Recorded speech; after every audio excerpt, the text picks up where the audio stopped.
नमस्कार, स्वागत है आपका हमारे चैनल पर। मैं हूं आपके साथ शिप्रा सैनी। अफवाह गैंग पर योगी सरकार ने बड़ा एक्शन लिया है। स्वरा भास्कर राहुल गांधी के खिलाफ शिकायत दर्ज कराई गई है। नहीं, ट्विटर से लेकर टूलकिट और अफवाह गैंग पर अब सरकार शिकंजा कस रही है। उत्तर प्रदेश के गाजियाबाद के लोनी में जिस तरीके से एक मुस्लिम बुजुर्ग की पिटाई का वीडियो जो है उसे मोहरा अफवाह गैंग की ओर से बनाया गया और देश में सांप्रदायिक माहौल बिगाड़ने की कोशिश की गई।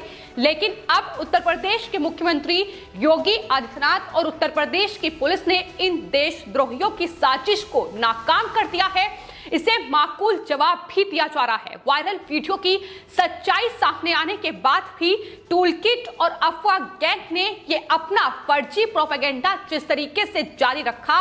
राहुल गांधी, स्वरा भास्कर, असदुद्दीन ओवैसी जैसे नेता लगातार तमाम ऐसे ट्वीट करते रहे जिससे धार्मिक माहौल देश का बिगड़े और वो अपनी सियासी रोटियां सेक पाए। लेकिन अब आपको बता दें, लगातार इन तमाम लोगों पर एक्शन लिया जा रहा है। ट्विटर के खिलाफ पहले ही एफआईआर दर्ज हो चुकी है। इसके अलावा आज और लोगों पर एफआईआर उत्तर प्रदेश पुलिस के द्वारा दर्ज की गई थी। लेकिन उसके बाद अब लोनी से जो विधायक हैं नंदकिशोर गुर्जर, उनकी ओर से कांग्रेस नेता राहुल गांधी, स्वरा भास्कर और असदुद्दीन ओवैसी के खिलाफ शिकायत दर्ज कराई गई है। उनका यह साफ तौर पर कहना है कि इन तीनों लोगों ने भ्रामक कंटेंट जो है वो ट्विटर पर पोस्ट किए थे और इसके जरिए उन्हें हिंदू मुस्लिम जो दंगे हैं वो भड़काने की कोशिश की थी। इन तीनों के खिलाफ रासुका के तहत कार्रवाई होनी चाहिए, एनएसए इन तीनों पर लगना चाहिए। इसकी मांग अब लोनी से विधायक जो है नंदकिशोर गुर्जर, उनकी तरफ से की गई है।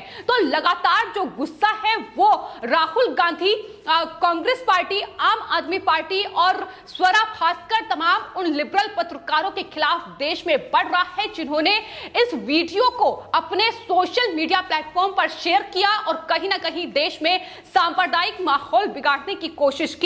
और अगर बात खासतौर पर उत्तर प्रदेश की जाए तो उत्तर प्रदेश में चूंकि 2022 में विधानसभा चुनाव होने हैं, तो ऐसे में वहां किस तरीके से दंगे भड़काकर केंद्र पर सवाल उठाए जाए, योगी आदित्यनाथ को घेरा जाए और यही तमाम कोशिशें इस टूलकिट गैंग की ओर से की गई। लेकिन अब लगातार उन पर यह कार्रवाई होती नजर आ रही है।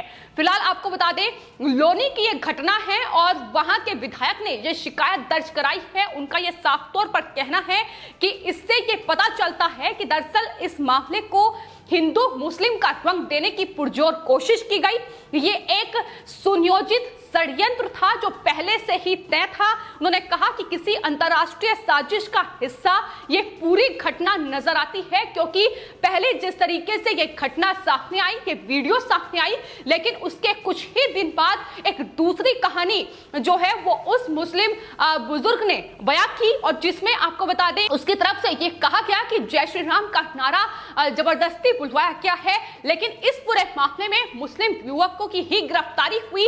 5 लोगों को फिलहाल पुलिस ने गिरफ्तार कर लिया है और यह भी बड़ा खुलासा हुआ है कि समाजवादी पार्टी के नेता के कहने पर, उसके उकसाने पर इस तरीके से बुजुर्ग ने यह तमाम कहानी गढ़ी है। तो ये तमाम चीजों का खुलासा हो रहा है और इस पूरे मामले को जिस तरीके से पेश राहुल गांधी, स्वरा भास्कर, फिर चाहे अल्ट न्यूज से जुबैर हो या फिर दावाया जैसे तमाम मीडिया संस्थान हो, इन तमाम लिबरल पत्रकार, वामपंथी मीडिया के द्वारा जिस तरीके से इस पूरी घटना को पोर्ट्रेट करने की कोशिश की गई, अब उस पर ही गुस्सा लोगों का बढ़ रहा है। लगातार कार्रवाई की मांग की जा रही है और फिलहाल यह शिकायत राहुल गांधी, स्वरा भास्कर, असदुद्दीन ओवैसी के खिलाफ दर्ज कराई गई है, जिसके बाद फिलहाल पुलिस का यह कहना है कि इस पूरे मामले की वो जांच कर रही है और आने वाले वक्त में इनकी गिरफ्तारी ही हो सकती है, क्योंकि सोशल मीडिया पर जो भ्रामक कंटेंट इनके द्वारा फैलाया गया है ताकि देश का सांप्रदायिक माहौल बिगड़े,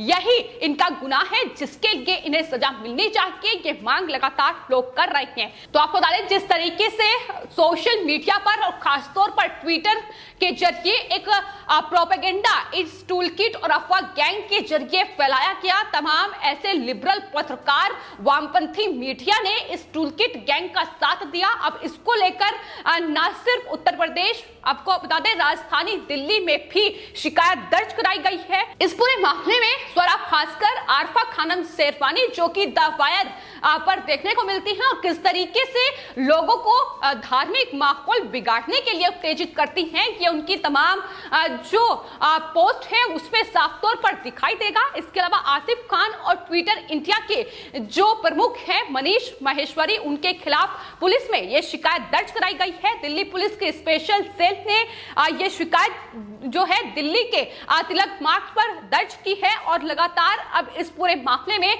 दिल्ली पुलिस भी जांच कर रही है। तो उत्तर प्रदेश से लेकर अब राजधानी दिल्ली की पुलिस इस पूरे मामले में जांच कर रही है।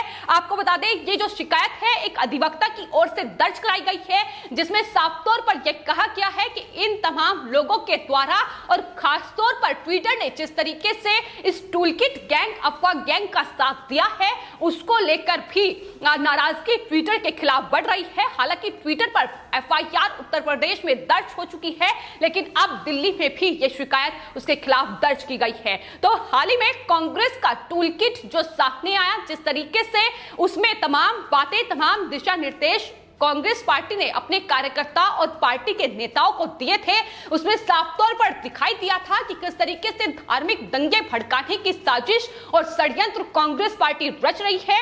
देश को अंतर्राष्ट्रीय स्तर पर बदनाम करने की साजिश भी कांग्रेस पार्टी रच रही है और यही वजह है कि अब आपको बता दें खबर यह है कि दिल्ली पुलिस की स्पेशल सेल ने जो ट्विटर इंडिया के एमडी हैं मनीष माहेश्वरी, उनसे पूछताछ की है। 31 मई को बेंगलुरु में ट्विटर ऑफिस में ये पूछताछ उनसे की गई है टूलकिट मामले में। हालांकि आपको बता दें इससे पहले कांग्रेस टूलकिट केस में 25 मई को दिल्ली पुलिस की स्पेशल सेल ने जो दिल्ली में ट्विटर का ऑफिस है और साथ ही गुरुग्राम में ट्विटर का कार्यालय है उसमें गई थी और पूछताछ वहां भी की गई थी, क्योंकि मैनिपुलेटेड मीडिया का टैग संबित पात्रा और तमाम दूसरे बीजेपी नेताओं के ट्वीट पर लगाया गया था। उस सिलसिले में पूछताछ लगातार की जा रही है और अब ट्विटर के जो एमडी हैं उनसे पूछताछ की गई है, दिल्ली पुलिस की स्पेशल सेल ने की है।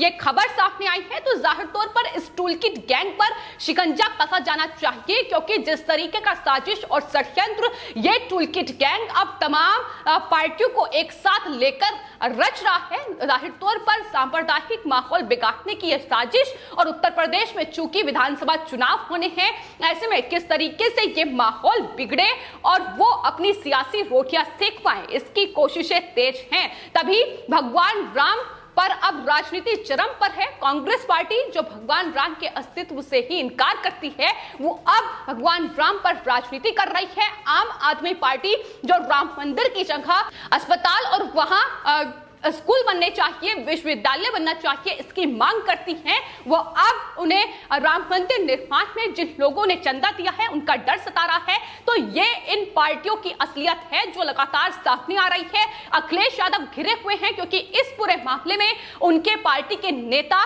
फिलहाल गिरफ्तार हो चुके हैं। तो लगातार शिकंजा इन विपक्षी पार्टियों पर कसा जा रहा है, लेकिन उसके साथ उन तमाम लोगों पर भी शिकंजा अब सरकार कसती नजर आ रही है, जो ट्विटर का कहीं ना कहीं हाथ थामकर इस तरीके से अपने इस फर्जी प्रोपेगेंडे को आगे बढ़ा रहे हैं। लेकिन वहीं आपको बता दें आम आदमी पार्टी किस तरीके से ये राम मंदिर के नाम पर राजनीति कर रही है, लेकिन सोशल मीडिया के जरिए क्या कैंपेन चलाया जा रहा है इसका खुलासा भी हुआ है।